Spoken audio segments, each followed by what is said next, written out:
معزز لائق قدر و احترام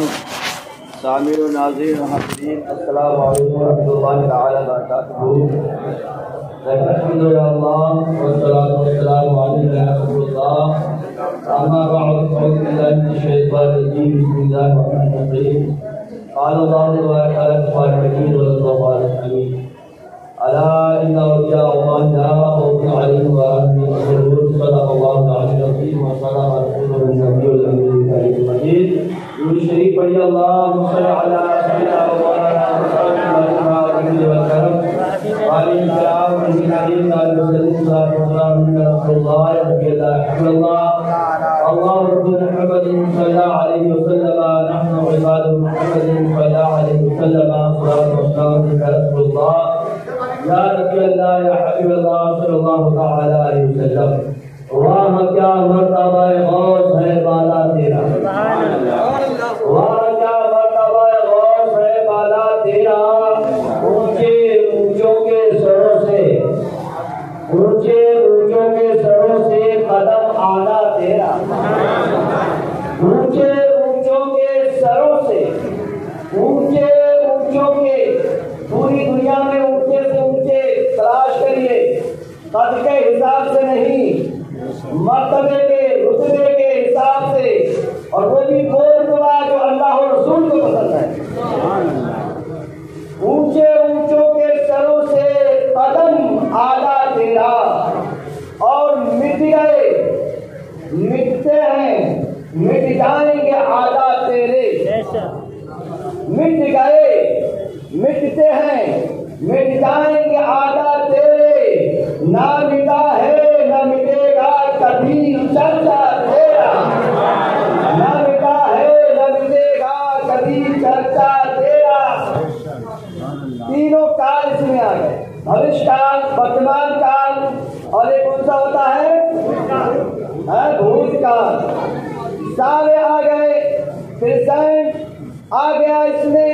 آپ کا پاسٹ آ گیا اور فیوچر آ گیا۔ مٹ گئے، ٹائم میں مٹ گئے، زمانے ماضی میں مٹ گئے، بھوت کال میں مٹ گئے، مٹتے ہیں یعنی پریزنٹ کال میں مٹتے ہیں، زمانے موجودہ میں مٹتے ہیں، ورتمان کال میں مٹتے ہیں، اور مٹ جائیں گے بھوش کال میں۔ مٹ گئے، مٹتے ہیں، مٹ جائیں گے دشمن تیرے، نہ مٹا ہے نہ مٹے گا کبھی چرچا تیرا۔ دوستو، سرکار غوث پاک رضی اللہ تعالیٰ عنہ 470 کتنے 470 ہجری میں تشریف لاتے ہیں، 470 ہجری میں تشریف لائے، اور اس کے بعد آپ 561 یعنی 51 سال کی عمر گزار کے چلے گئے، 561، اور اب چل رہی ہے 1444، جوڑ دینا کتنے سال ہو گئے اس زمانے میں، اس پیریڈ میں، اس ایرا میں، نہ جانے کتنے بادشاہ آئے، راجا و مہاراجا آئے، نام مٹ گئے، نشان مٹ گئے، سکے مٹ گئے، مہنگے میرے دوستوں میرے دیوار مٹ گئے، مگر سرکار غوث اعظم رضی اللہ تعالیٰ کا نام بلند کی ترقی کرتا جاتا ورفعنا لك ذکرک کا حصہ ہے۔ اعلیٰ حضرت عظیم البرکت فرماتے ہیں، یا میرے سرکار سیدنا غوث پاک ورفعنا لك ذکرک کا حصہ تجھ پر۔ میرے دوستو، کیا مطلب ہے ورفعنا لك ذکرک کا؟ اے محبوب، ہم نے تمہاری ہر آنے والی گھڑی کو پچھلی گھڑی سے بہتر بنا دیا ہے۔ اے محبوب، ہم نے تمہارے لیے تمہارے ذکر کو بلند فرما دیا، اور اسی بلندی کا صدقہ ملا ہے سرکار سیدنا غوث اعظم جی کا سرکار ہے۔ قربان جائیے، اس دیر والا واقعہ تو آپ بار بار سنا ہوگا۔ سرکار غوث پاک رضی اللہ عنہ کے والد گرامی حضرت سید موسیٰ جنگی دوست ابو صالح، ان کا لقب، جا رہے ہیں، بہت بھوکے ہیں، بہت بھوکے ہیں، جیسے شاید آپ کو بھی بھوک لگ رہی ہو، تم سے زیادہ انہیں بھوک لگ رہی، اتنی زیادہ بھوک کہ ایک ندی میں سیب تیرتا رہا اور اس کو کھا لیتے ہیں، اور کھانے کے بعد سوچا فوراً، ارے یہ سیب تو میں نے دن پوچھے کھا لیا، اس کا کوئی مالک نہیں ہے، مگر پھر بھی دیکھیے اسے کہتے ہیں تقویٰ و طہارت، اسے کہتے ہیں پرہیزگاری، اسے کہتے ہیں خوف خدا۔ فوراً دل میں سوچا کہ یہ تو معاملہ گڑبڑ ہو گیا ہے، اگر یہ سیب والا پھر قیامت کے دن میرے دامن کو تھام کے بولے گا مولا اس بندے نے میرا سیب کھایا تھا، مجھے اس کی نیکیاں دلوا دو، کیا ہوگا؟ فوراً چل گئے، انومان لگایا، گمان لگایا، آئیڈیا لگایا، قیاس لگایا، اور جدھر سے پانی آ رہا تھا اتنی چل گئے۔ دیکھا کافی دور چلنے کے بعد، اب یہ بتاؤ یہاں کیا سی سی ٹی وی کیمرے لگے ہوئے تھے؟ اس ندی میں سی سی ٹی وی کیمرے تھے، کوئی دیکھنے والا تھا نہیں، مگر ان کے دماغ میں یہ بات تھی کہ کوئی دیکھے نہ دیکھے میرا خدا دیکھا۔ آج سی سی ٹی وی کے کیمرے کے ذریعے جب ہم پہنچتے ہیں، ہوشیار ہو جاتے ہیں، خبردار ہو جاتے ہیں۔ آپ نے دیکھا ہوگا شادیوں میں بندہ کھانا کھا رہا ہوتا ہے، ادھر سے قورمہ، ادھر سے کوفتہ، ادھر سے رسگلہ، یہاں تک کھیتا کھا کے جیسے ہی آ جاتے کیمرے والا وہی کا وہی نوالا رک جاتا ہے اور سوچتا تھوڑا تھوڑا کم ہلکا ہلکا، کہیں ایسا فوٹو نہ آ جائے کہ دیکھ اس منہ میں ہو، بھائی دیکھ کسی کی تو میرا بہت ہی دوسرا مسئلہ یہ ہوتا ہے کہ میرے دوست کو سمجھانے کا مطلب یہ ہے، یہ سمجھو یہ کیمرہ آپ کی دین ہے، آج کیمرے لگے ہیں، میرا رب تو ہمیشہ سے خبیر ہے، وسیع ہے، وہ رقیب ہے، وہ سب کچھ دیکھ رہا ہے، کچھ چھپا نہیں ہے۔ جب بھی سوچو تو دیکھو میرا رب مجھے دیکھ رہا ہے، میرا رب مجھے دیکھ رہا ہے۔ میرے دوستو سرکار غوث اعظم رضی اللہ عنہ والد گرامی چلے جا رہے ہیں، ایک باغ دیکھا جس کے سیب ندی میں لٹک رہے، سوچ لیا وہ نہ ہو یہ سیب جو میں نے کھایا اسی باغ والے کا ہوگا۔ اندر گئے، ایک باغ والے کا پتہ پوچھا، ایک جھوپڑی ہے اس میں ایک اللہ والے ہیں عبادت کر رہے ہیں، جب سلام پھیرتے ہیں دعا سلام ہوتا ہے، کہتے ہیں کہ آپ کا یہ باغ ہے، کہتے ہیں ہاں ہمارا باغ ہے، بولو کیا مطلب ہے؟ کوئی سیبوں خریدنا کا نہیں، ایک ان سے غلطی ہو گئی ہے، کیا غلطی ہو گئی؟ کہ آپ کے باغ کا سیب شاید وہ میں جا رہا تھا میں نے کھا لیا ہے، اب وہ مجھے معافی مانگنے کے لیے آیا ہوں، آپ مجھے معاف فرما دیجیے۔ اوپر سے نیچے تک دیکھا، حضرت عبداللہ سلمی نے اوپر سے نیچے تک دیکھا اور سمجھ گئے، کیونکہ ہر لائن والا اپنی لائن والے کو پہچان لیتا ہے، جو جس لائن کا ہوتا ہے وہ اس لائن کی ساری باتیں جانتا ہے، اور ولی کو ولی پہچان لیتا ہے، پہچان لیا کہ اچھا ایسے نہیں معاف ہوگا اسے، کہا کیسے معاف ہوگا؟ کہا کئی سال تک ہمارے باغ کی رکھوالی کرنا ہوگی، وہ بھی بغیر کسی سیلری کے ہمارے باغ کی رکھوالی کرنا ہوگی، تو معاف تو کر دیں گے سرکار؟ ہاں کیا سوچیں گے آگے چل کے معاف کریں گے آپ کو، ٹھیک ہے۔ کئی سال تک فری میں باغ کی رکھوالی کر رہے ہیں، کیوں؟ تاکہ ایک سیب معاف ہو جائے، ایک سیب۔ میرے دوستو ذرا حساب لگائیے، آج ہم اپنے آپ کو اینالائز کریں۔ سرکار دو عالم مصطفیٰ جان رحمت صلی اللہ علیہ وسلم نے کوئی ایسے نہیں فرمایا تھا، ایک جنگ سے واپس ہو رہے فرمایا کہ ہم چھوٹی جنگ سے بڑی جنگ کی طرف جا رہے ہیں، چھوٹے جہاد سے ہم بڑے جہاد کی طرف جا رہے ہیں۔ صحابہ کرام نے عرض کیا یا رسول اللہ بڑا جہاد کیا ہے؟ اس سے بڑا کون سا جہاد ہے؟ اس میں گردنیں کٹتی ہیں، تلواریں لگتی ہیں، گھوڑے دوڑ جاتے ہیں۔ رسول کریم صلی اللہ علیہ وسلم فرمایا اپنے آپ سے جنگ یہ بڑا جہاد ہے، اپنے آپ سے آپ ذرا نیک بننے کی کوشش کیجئے، آپ ذرا راہ مستقیم پہ چلنے کی کوشش کیجئے، صراط مستقیم پہ آپ آئیے، پھر دیکھیے آپ کے اندر کتنی جنگ ہوتی ہے، کیسی ہلچلیں بچتی ہیں اندر۔ آپ جب اذان ہوگی فجر کا وقت ہے، نیچے چاہتا ہے کہ سو جاؤ، اب آپ چاہیے مجھے نماز پڑھنی ہے، کیونکہ سرکار غوث اعظم نے کبھی زندگی میں نماز چھوڑی نہیں، کبھی نماز نہیں چھوڑی۔ میرے دوستو اب آپ کے اندر جنگ چالو ہو جائے گی، یہ پیسہ جو اب مجھے مل رہا ہے، جب کسی کو ملتا اچھا لگتا ہے، دوسرے کو ملتا اچھا نہیں لگتا ہے، اب یہ جنگ چلے گی آپ کے اندر، اب آپ کے اندر اتھل پتھل ہوگی، کیونکہ میرے دوستو یہ نفس امارہ برائی کا حکم دیتا ہے۔ اعلیٰ حضرت عظیم البرکت نے یہی نہیں فرمایا حرص و حبس بد سے اے دل تو بھی ستم کر، حرص و حبس بد سے اے دل تو بھی ستم کر لے، تو ہی کیا ہے بیگانہ ہے، تو ہی کیا ہے بیگانہ، دنیا ہی پرائی ہے، تو ہی کیا ہے بیگانہ،